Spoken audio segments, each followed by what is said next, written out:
Бисмиллахир-рахманир-рахим. Ассаламуалейкум, құрметті бауырлар.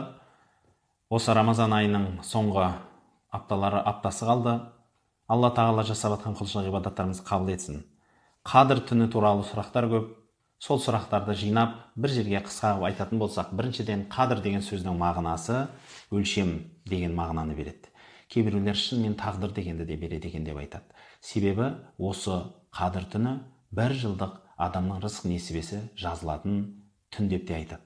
Осы түні қадір деп, тағдыр деп айтылатын себебі де осы бір түнді адам хайыр жақсылықпенен өткізетін болса, өзінің бүкіл тағдырын жақсылыққа қарай өзгертетіндей болып, тағдыр түні деп те аталады.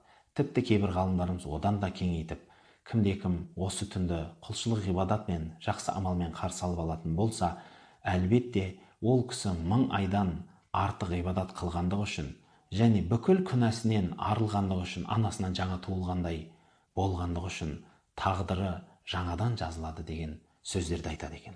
Қадір деген өлшем. Неге өлшем десе, өйткені осы түні Алла тағала өлшеп 0-ші сағат қылғандығы. Себебі осы түні Құран түсті. Жер бетіне ең алғашқы пайғамбарлық келді. Ең соңғы пайғамбардың алғашқы қадамы басталды. Сондықтан құрметті бауырлар, қадір түні пайғамбарымыз айтқандай, кімде-кім қадір түні сабырмен, иманмен қарсы алып алатын болса, ол кісінің бүкіл күнәсі кешіріліпті деген сөз бар екен.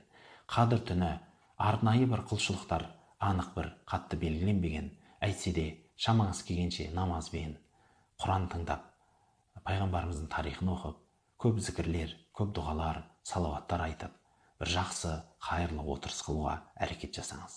Одан бөлек пайғамбарымыз саллаллаху алейхи ва саллям қадір түнін қай уақытта қарсы алу туралы айтылған сөздері бар. Біріншіден, соңғы 7 күндікте, соңғы 10 күндікте, тіпті тақ түндері іздеңдер деген хадистері бар.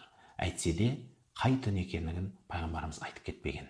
Және қадір түнінің белгілері жайлы айтылған хадистер көп, бірақ соның ішінде ең сахихтау, ең дұрыстау, қуаттылау хадис Абу Дауудта келген хадис. Бұл сол түн өтіп кеткеннен кейін, сол түннің таңы, күні қатты көзді алмайтындай шапақсыз әдемі болып атып кетеді деген сөздері бар екен.